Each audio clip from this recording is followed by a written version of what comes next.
A paz do Senhor, meus queridos irmãos. Antes de iniciarmos a nossa lição de hoje, inscreva-se no canal, ative o sininho, curta o vídeo e compartilhe com seus amigos e irmãos da igreja.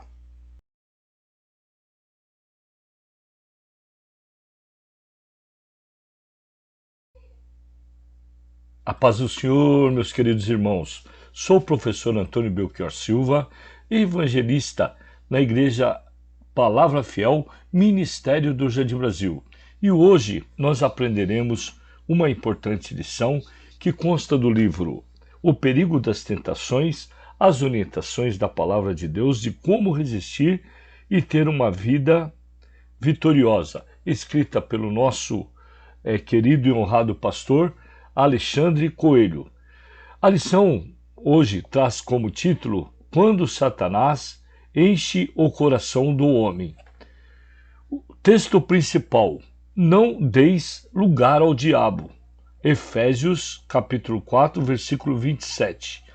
Resumo da lição: Deus não considera inocente aquele que se deixa levar pelos enganos de Satanás. Leitura semanal: abandone a mentira. Não minta a respeito do próximo. Não minta. Deus odeia a mentira. Os mentirosos não permanecerão na presença de Deus. Ficarão de fora os mentirosos. Na lição desse domingo, veremos o que acontece quando Satanás enche o coração de uma pessoa. Ananias e Safira deram lugar ao diabo e reconheceram a disciplina do Senhor, pois Deus não considera inocente aquele que se deixa levar pelos enganos de Satanás. É importante ressaltar que o casal era livre para vender a propriedade pelo valor que bem desejasse e ficar com todo o montante arrecadado. Pedro deixou isso bem claro em Atos, capítulo 5, versículo 4. Entretanto, o casal errou ao mentir para Deus, para os apóstolos e para a igreja, ao dizer que deram o valor total da venda. O Todo-Poderoso é santo e não aceita a mentira, a falsidade e o engano. A igreja estava iniciando e se o Senhor não trouxesse um julgamento imediato sobre o casal, talvez o crescimento da igreja tivesse sido prejudicado. O julgamento e a sentença de morte impetrado pelo Senhor a Ananias e Safira trouxe um grande temor entre os crentes e profundo respeito e reverência para com as coisas divinas. Os objetivos específicos de cada tópico é de mostrar o mover de Deus em Jerusalém, conscientizar de que a oferta de Ananias e Safira estava contaminada e saber que devemos ter cuidado com o nosso coração. O texto bíblico consta de Atos capítulo 5, versículos de 1 a 11. Então vamos para a nossa leitura bíblica. Mas um certo varão chamado Ananias, com Safira, sua mulher, vendeu uma propriedade e reteve parte do preço, sabendo-o também sua mulher, e levando uma parte a depositou aos pés dos apóstolos.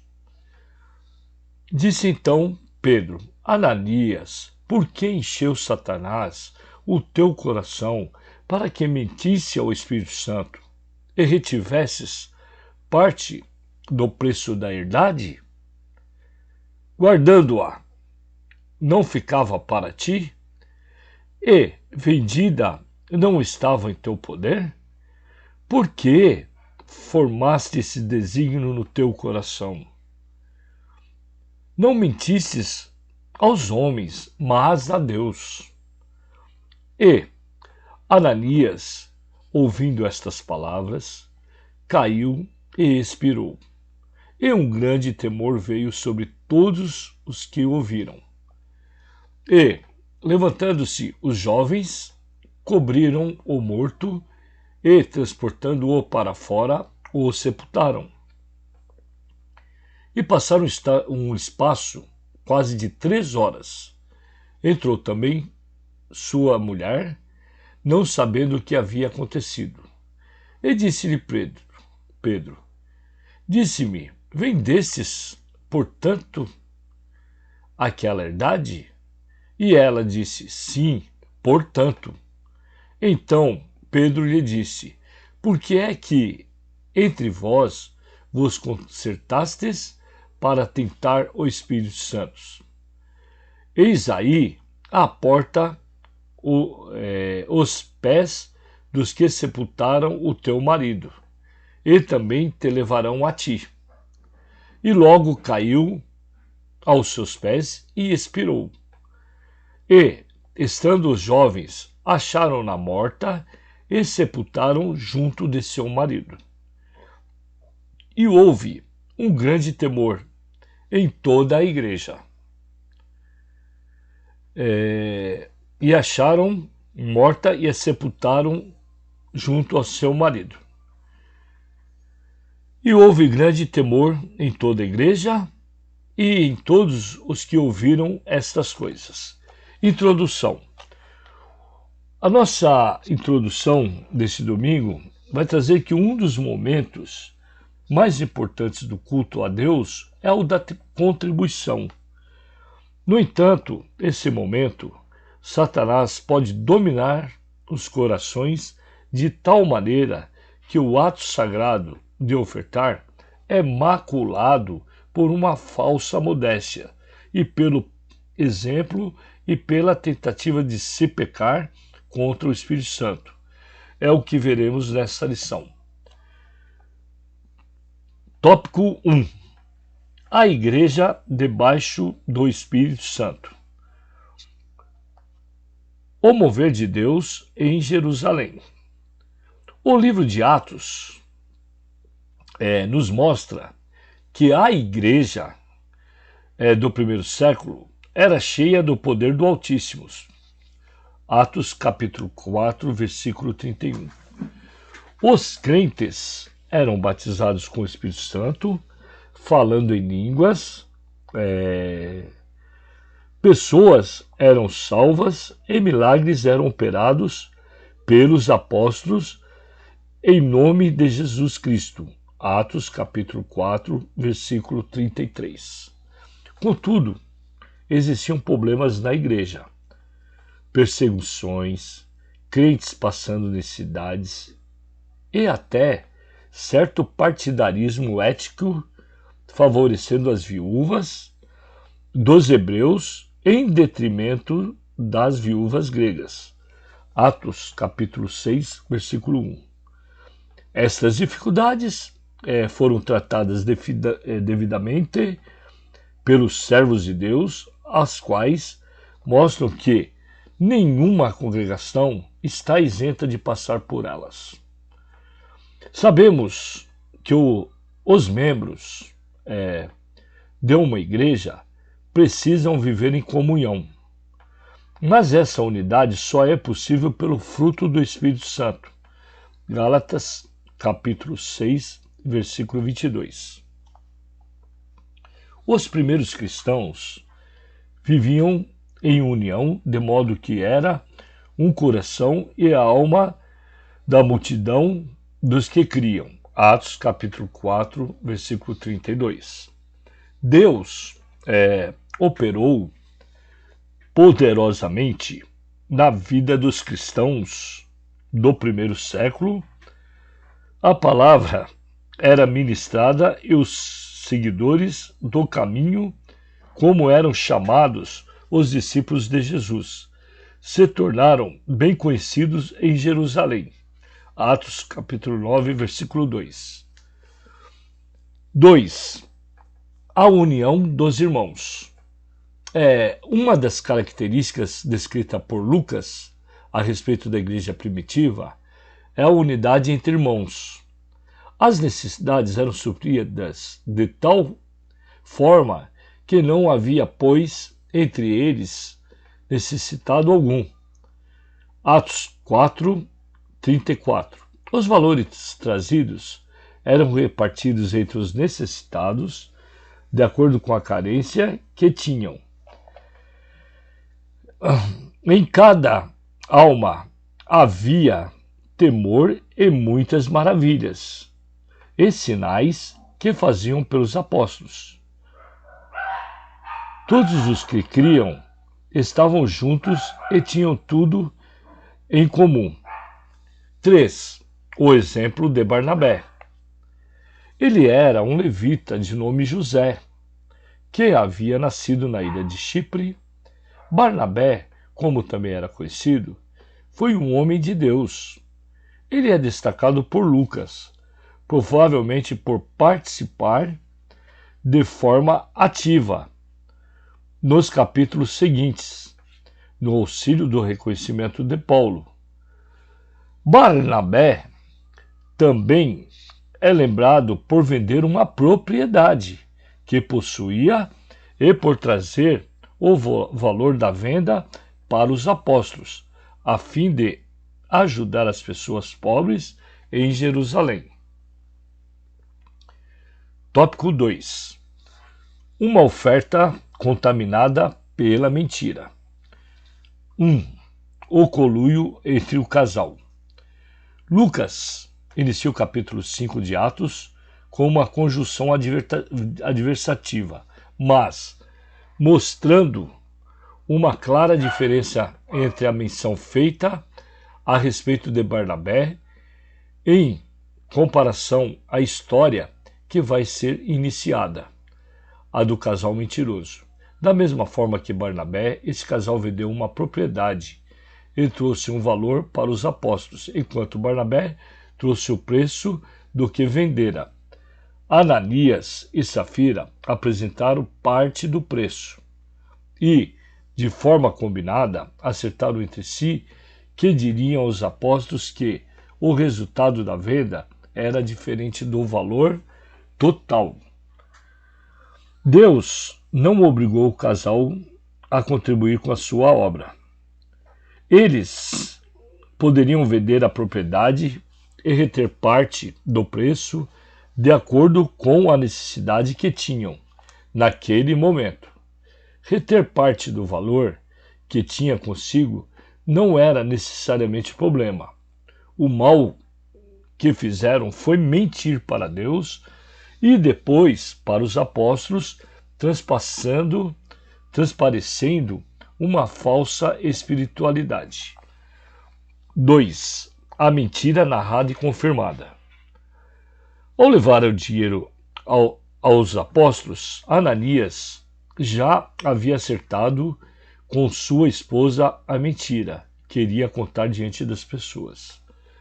Eles passariam bem aos olhos dos irmãos. Uma doação financeira robusta atrairia olhares de admiração. Mas Deus não tolera desonestidade. E o preço dela custou a vida de Ananias e de Safira.